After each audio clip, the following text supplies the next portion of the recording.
Chapter 13.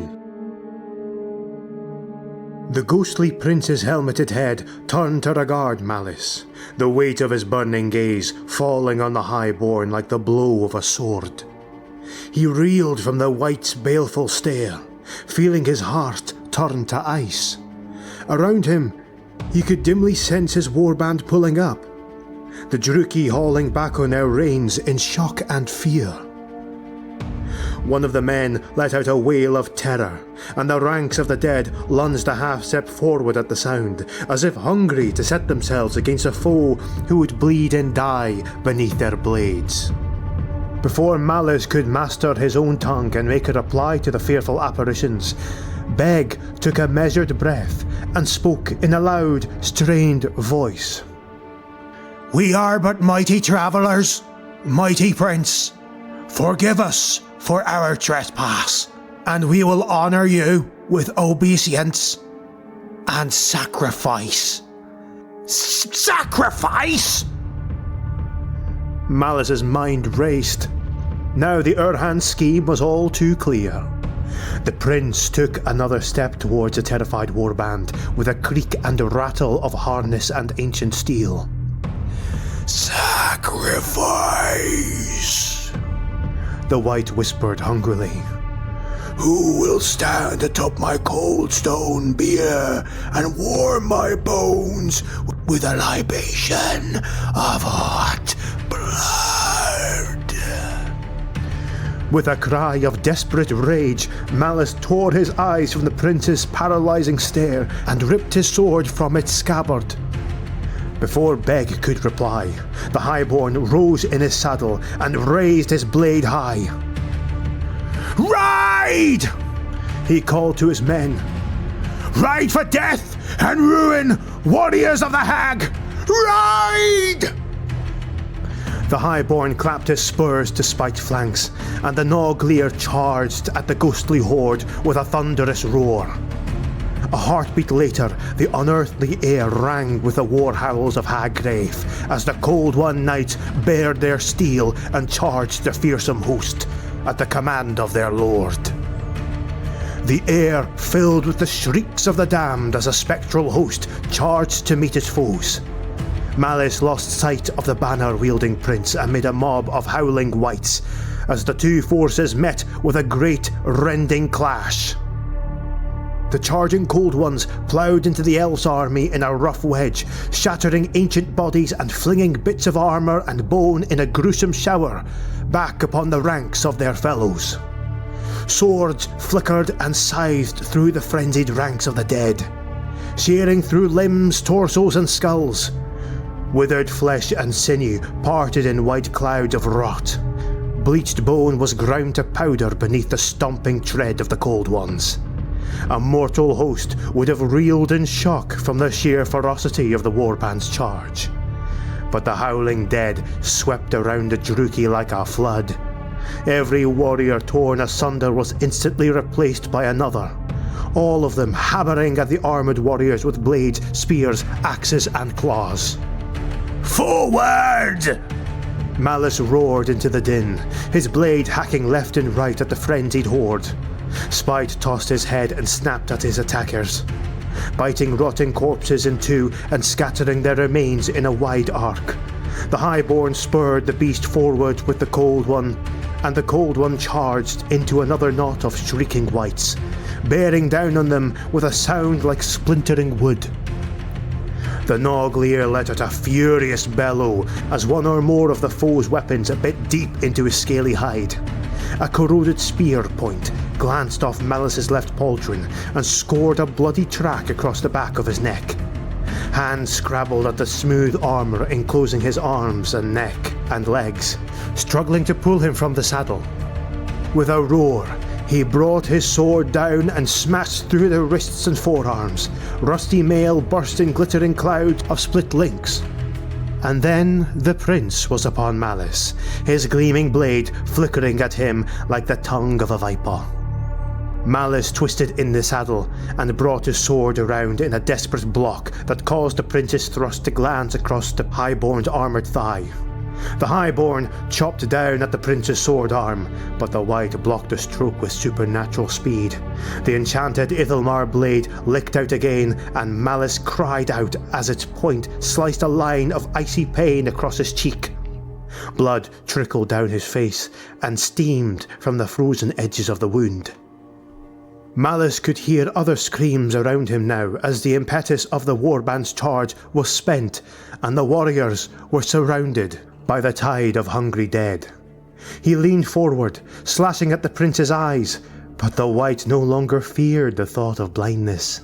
Instead of flinching back, the skeletal warrior ducked low enough to take the blow on his helm and slashed at the Highborn's calf.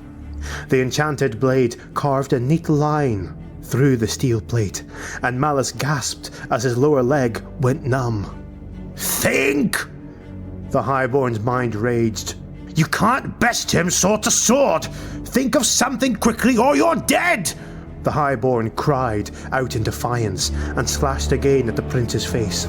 The White leaned back fractionally, just beyond the limit of Malus's stroke, then leaped forward, swinging his blade in a brutal arc for the knee joint of the Highborn's armour. But Malus's attack was only a feint. Anticipating the prince's blow, he jerked his boot from its stirrup and caught the White sword wrist with his heel. With a blood-curdling howl, Malus brought his sword down on the crown of the prince's helm, splitting the Ithelmar armour in two. The prince reeled back, his skull wreathed in leaping blue flames and his skeletal jaw gaping in fury.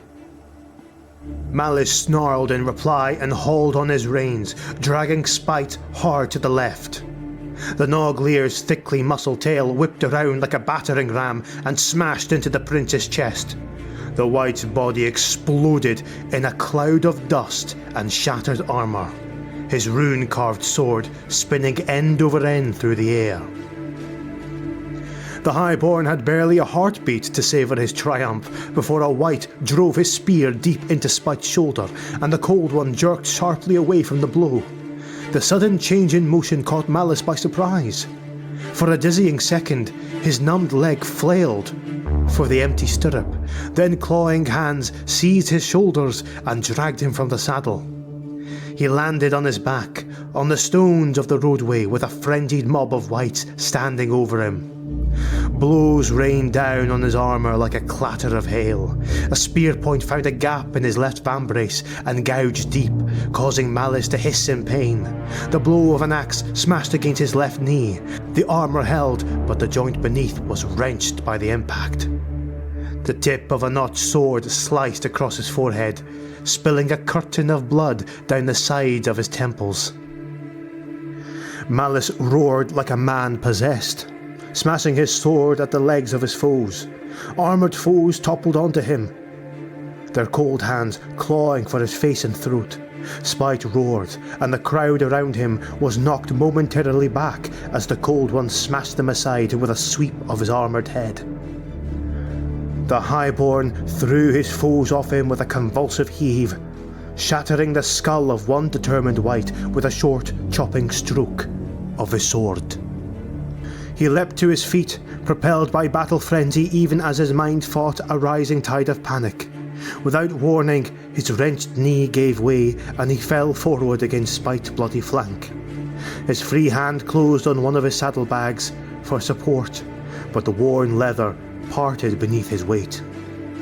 He fell, and a blazing skull tumbled into his grasp. Malus's hand closed reflexively on the wire-trapped relic, despite the sizzling lines of blue fire that arced and snapped along its length. The skull's hollow eye sockets, formerly black pits of shadow, now seethed with globes of fiery light. When the relic settled into the Highborn's hand, a jolt shot through him, shooting down his arm and causing his heart to clench painfully. His whole body jerked, and words came bubbling up his throat and boiling from his mouth. He couldn't understand what he was saying. He couldn't even hear the words, just a savage buzzing sound that sawed at the air. But he could feel the phrases tumbling from his mouth, taking shapes that were jagged and hard. He tasted blood in his mouth and felt the skin of his lips split from the pressure. With a terrible moan, the wights fled from him, falling back upon one another and clapping their shriveled hands to their skulls. As the wights fell back, the sizzling energy of the skull began to wane, but Malus lurched to his feet and willed the fire to blaze brightly again, focusing his anger at the incandescent relic. The terrible words twisted and writhed in his brain like a living thing, resisting his command. "Burn brightly, wretched thing!" Malus raged. "Burn, or I'll break you to pieces!" At that, the words surged through him again like a torrent, savaging his throat with their sharp edges and searing heat. The wights retreated still further, fleeing the sound of his voice. The din of the battle subsided, stunned into silence by the Highborn's raging tongue. Malus threw himself back into the saddle. His chest ached. It was as if a hot coal had been put in the place where his heart had been, and his lungs were shriveling in the heat. The Highborn held the relic high and swept his merciless gaze across the horde of the damned. Malus stood in the saddle and roared at the wights. "Our blood is not for the likes of you! Raise a hand against us, and I will scourge the spirit from your worthless bones and hurl you into the outer dark! Flee before my wrath, wretched sons of an Aryan! The Dark Mother waits! And if you press me, I shall offer your souls up to her!" The wights howled in fear and pain, their clawed hands raised in supplication. Malus looked back along the roadway and caught sight of the Shades, who'd dared to linger and watch the city dweller's demise. The Highborn locked eyes with Urhan Beg and savoured the expression of terror on the chieftain's face. Malus pointed his sword at the three Arturi. "Slake your thirst on them, foul wights! They who thought to cheat you of your due!" Beg screamed, and the heads of the malevolent wights turned at the sound.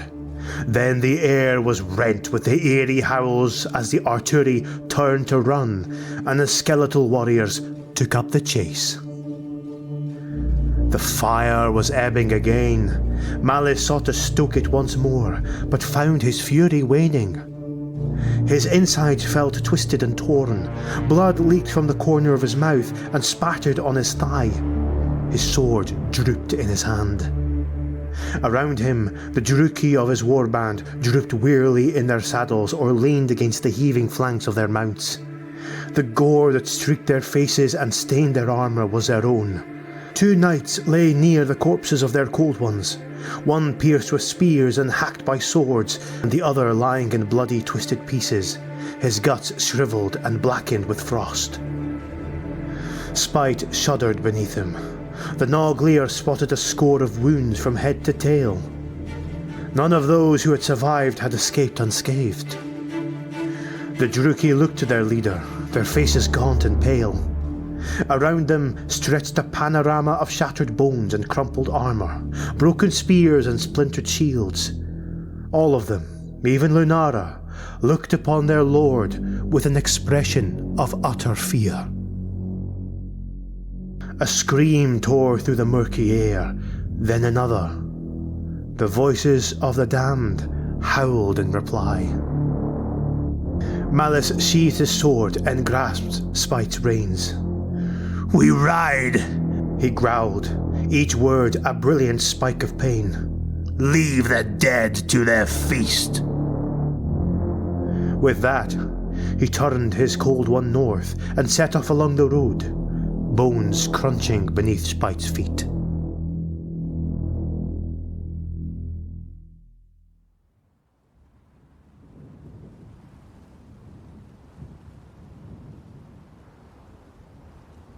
Malus awoke to the hollow moaning of the wind. Slowly aching, he opened his eyes. He lay on his back beneath an iron-grey sky, his arms spread wide. The wind rustled through the tall grass in which he lay. Something large stirred behind him. The Highborn rose to one elbow, his whole body leaden and throbbing. Only a few feet away, Spite shifted on his haunches, regarding his master with one blood-red eye. The Cold One's flanks were streaked with grave dust and splashes of ichor. He lay on a grassy hill, facing a line of weathered mountains, perhaps a mile away. Malus could see the mouth of the valley winding between two craggy peaks. Was that the end of the White Harrows? The Highborn frowned, trying to think. How did we come to be here? Memories eluded him, slipping away like shadows into the recesses of his mind. It seemed as though he'd ridden for an eternity, always in darkness, hounded by the voices of the dead.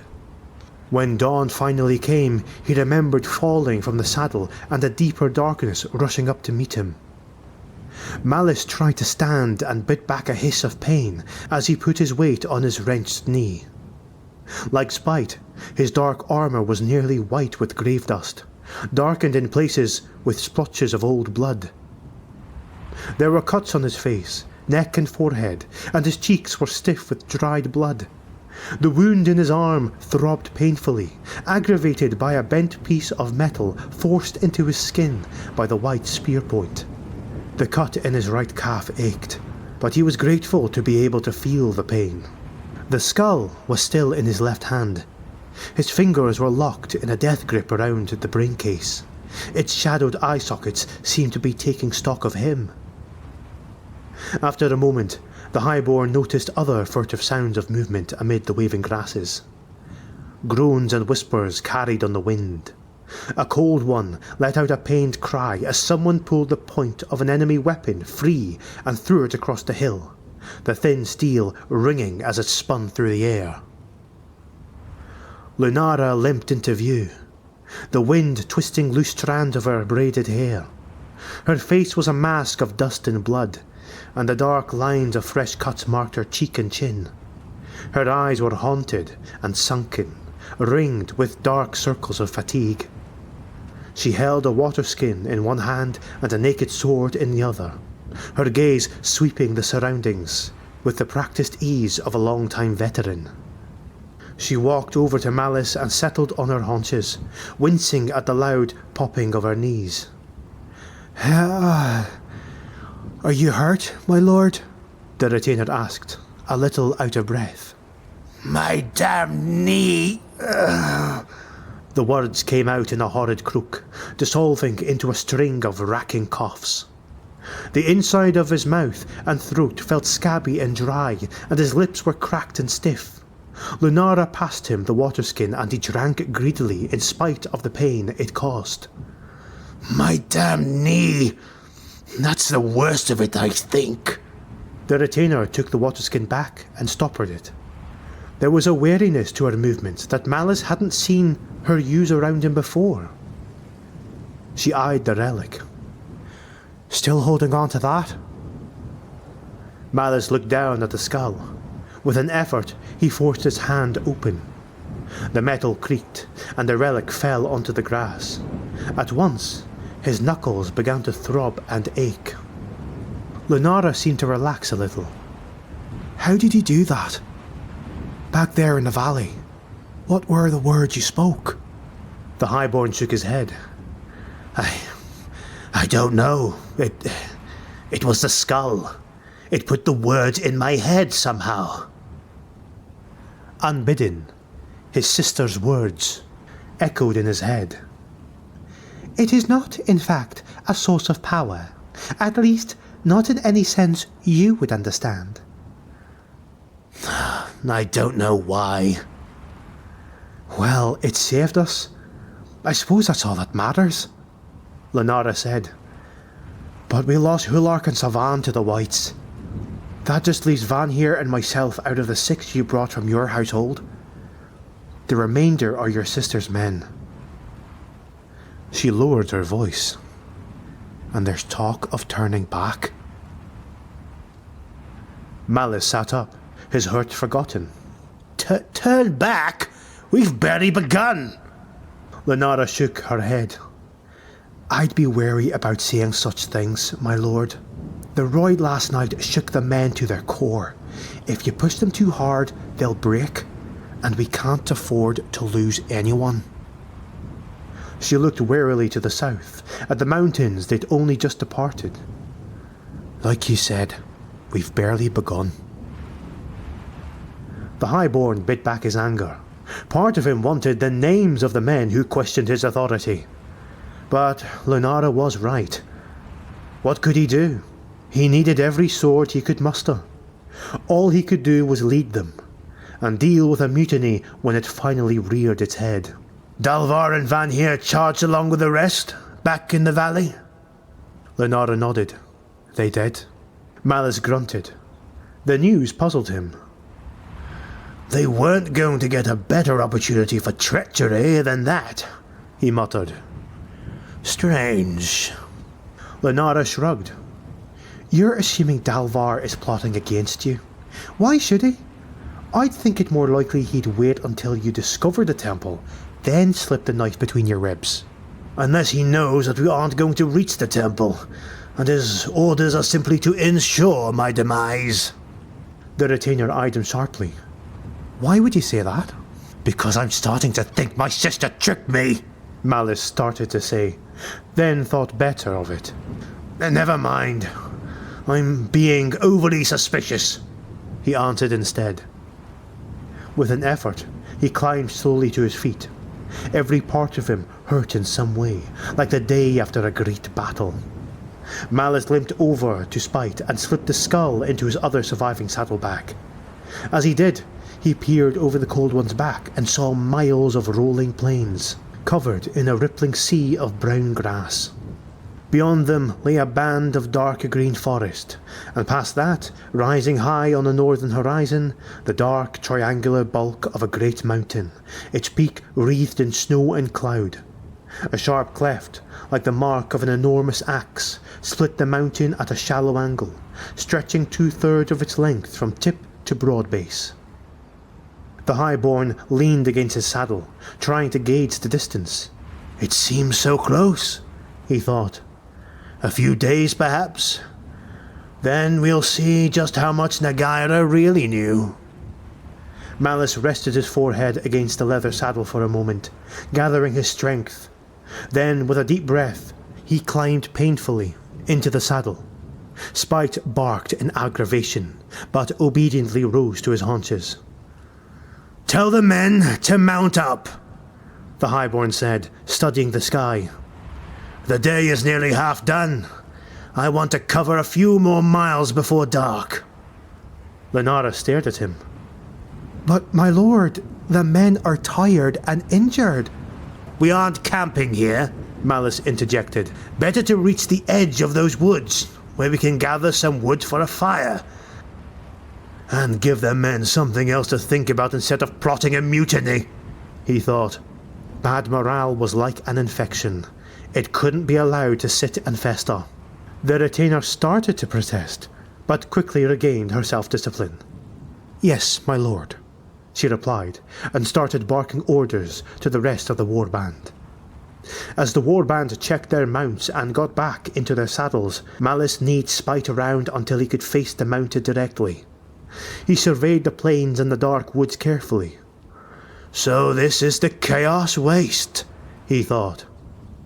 Not so greatly different from home. I had expected much worse. The wind shifted and moaned across the plains, stirring the sea of dead grass. He could not see what would cause such a hollow, funereal sound.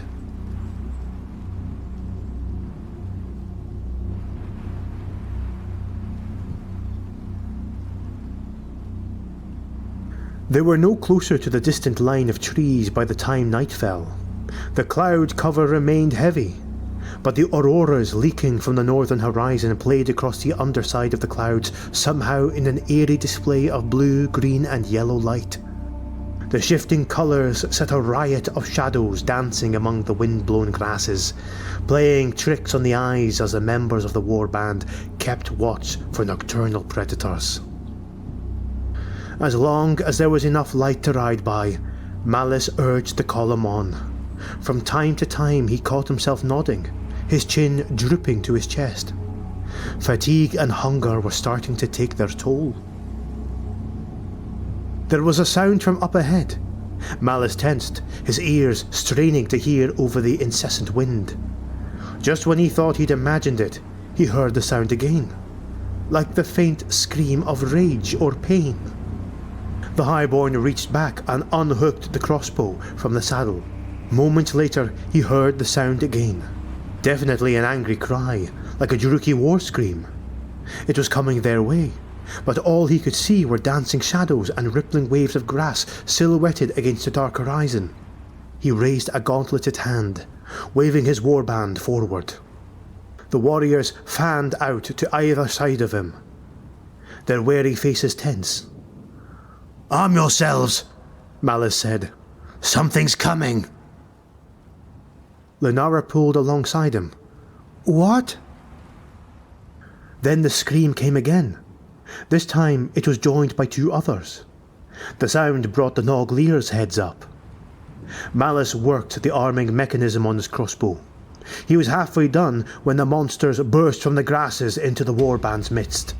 They looked like great Lustrian lions, but their sleek flanks were soaked in crimson and their faces were broad and almost human. The Cold Ones roared a challenge, and the cats responded with their eerie scream, like a man with a hot iron against his skin. Crossbows thumped and black fletchings sprouted from the lion's flanks, but it only enraged them further. One of the beasts gathered itself and leapt at Spite, crashing into the Noglier's shoulder and knocking the great beast onto its side. Malus tried to leap from the saddle as the lion's wide jaws clamped around the Cold One's neck, but his left foot got caught in its stirrup and the Noglier rolled atop its leg. The lion's face was less than a foot away, its strange green eyes studying Malus even as the creature's jaws clamped down on Spite's scaly hide. The highborn frantically tried to kick his way loose with his one free leg, to no avail. Only the armour encasing his trapped leg had prevented it from being crushed. If the Noglier rolled again, however, nothing would save him. Malus frantically worked to reload his crossbow as Spite thrashed and snapped at the lion. The Cold One's jaws closed on the lion's ribs and the lion lashed out with its claws, raking deep furrows across the Noglier's shoulders, just scant inches from the highborn's free leg. He could feel the Cold One twisting, trying to roll onto his back. Suddenly the crossbow string locked into place with an authoritative clack, and a bolt popped into the track. Malus braced himself with his free foot and fired the bolt point blank into the lion's eye. The lion leapt from the Noglier with a strangled cry, its head snapping around in pain. The huge creature spun in a circle, howling in torment. Then its legs collapsed beneath it and fell in a twitching leap. Spite rolled to his feet, hissing angrily at the creature's corpse, and Malus jerked his trapped leg free from the stirrup. He looked frantically about as he reloaded the crossbow, but the other lions had disappeared. "Where did they go?" he shouted to no one in particular. Dalvar's voice answered, "They ran on past us." Malus leapt to his feet, crossbow at the ready. But why?" He looked to the north, and suddenly he understood. The darkness he'd taken to be the horizon swept over them like a thrown blanket, and suddenly the howling wind rose to a terrible roar. Hot rain lashed at his face, running down his neck. He could barely see more than 2 feet in front of him. "Circle up!" he shouted over the wind. "Cold Ones on the outside! Men inside! Quickly!" By the time he'd grabbed Spite's reins, he could see the dark bulks of other Cold Ones looming around him. It was a maneuver that every knight was taught before he went on campaign as a way to shield themselves in a blizzard. Within minutes, the great beasts were arranged in a circle, and the Juruki slumped down against their flanks, shielded somewhat from the worst of the wind. It was only after Malus had huddled against Spite's heaving flanks that he noticed the Cold One was covered in red. Rivulets of crimson ran down his side and pooled in the grass. The Highborn held out his hand, listening to the rain spatter on his palm. He brought it to his lips. It was raining blood. Malus tried to peer through the dark rain, dimly seeing his men huddled in their cloaks against the sides of their mounts. They looked exhausted beyond measure. If they were aware of the strange nature of the storm, they gave no sign of it. The Highborn pulled his cloak around his shoulders, drawing his hood over his head. Drops of blood drummed against the cloth. "We're well and truly in the wasteland," he thought grimly, and drifted off into a fitful sleep.